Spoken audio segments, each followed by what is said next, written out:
The numbers didn't rise quietly, they surged. As the 2025 MotoGP season closed, the championship wasn't just celebrating races won or titles decided, it was confronting a far bigger reality.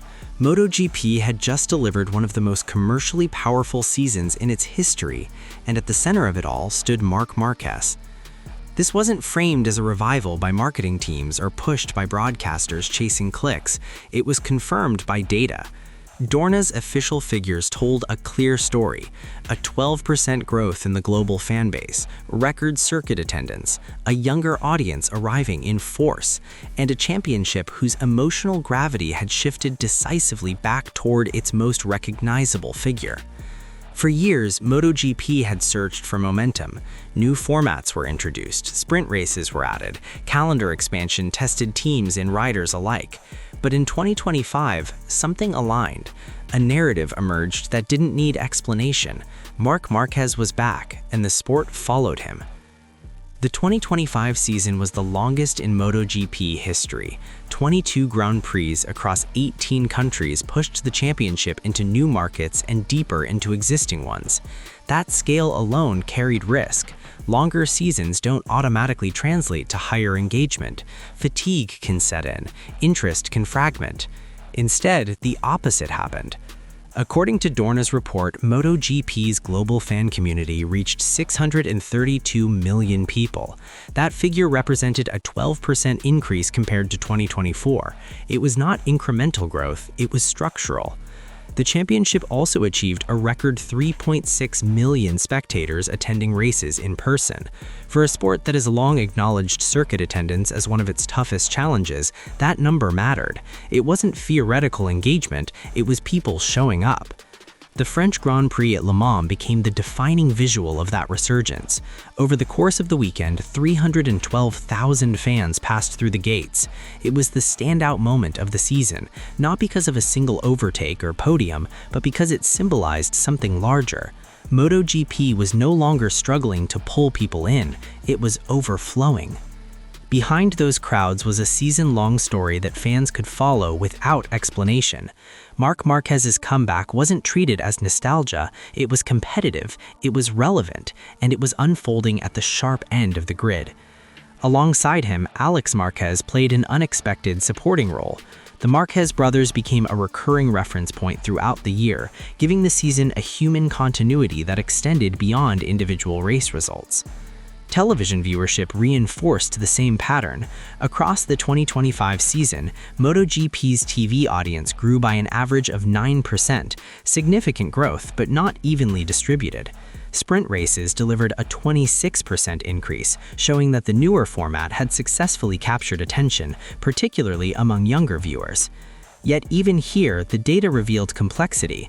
MotoGP has not announced which broadcaster will carry the championship in Italy from 2026, with Sky Italia's current contract expiring at the end of 2025. Growth was real, but stability in key markets was not guaranteed.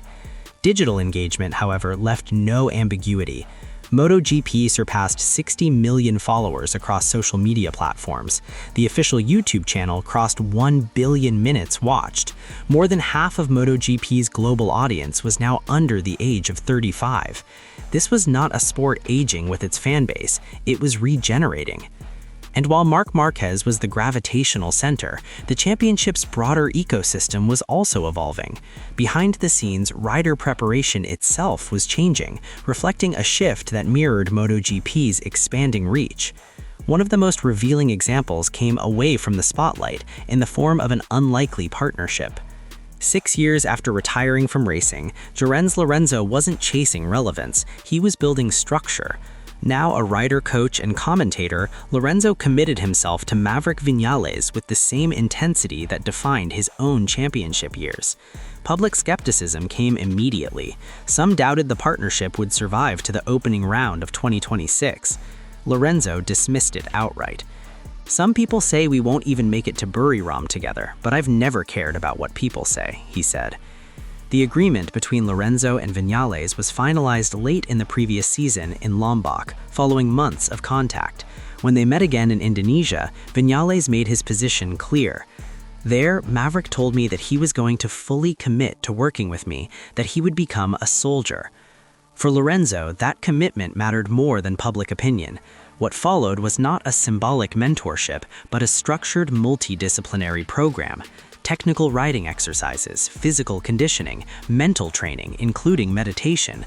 The program was modeled on the principles that made Lorenzo a benchmark in his era, but with added layers. His father, Chico, whose influence was central to Lorenzo's career, joined the project. Together, they formed a coaching unit that Lorenzo believed motorcycling had lacked for decades. In tennis, since the 1970s, all players have had former players as coaches. In football, the coach is hugely important. In motorcycling, until now, people just went training and did laps, Lorenzo explained. For Viñales, the objective was not transformation, but consistency. 10 MotoGP wins, 35 podiums. Talent had never been the question. Raising the baseline of performance was. Lorenzo made his assessment unambiguously clear. I have never seen a rider with as much talent as him. The work extended beyond the track. Lorenzo accompanied Viñales to KTM's factory in Austria, where he was impressed by both the facilities and the reception. It was a signal that MotoGP's competitive future wasn't just about riders adopting to bikes, but teams adopting to riders. All of it reflected a championship in motion. MotoGP in 2025 wasn't defined by a single innovation or a single result. It was defined by alignment. Star power matched competitive relevance. Format changes met audience appetite. Training culture evolved alongside fan demographics. At the center of that alignment was Marc Márquez, not as a memory, but as a present tense force. Dorna's figures did not claim that one rider alone built the season, but they confirmed what fans felt intuitively. When Márquez is competitive, MotoGP moves differently. The conversation changes, the attention sharpens. As the championship looks forward, there are no guarantees. Broadcasting contracts remain unresolved. Competitive balance will shift again. Riders will rise and fall. But 2025 established something tangible. MotoGP can still grow. It can still attract younger audiences. It can still fill grandstands. And when the conditions align, it can do all of that at once. What happens next won't depend on recreating the past. It will depend on sustaining the structures that allowed 2025 to happen at all. And the question now isn't if MotoGP can grow, it's whether it can stay here. What do you think this season tells us about MotoGP's future?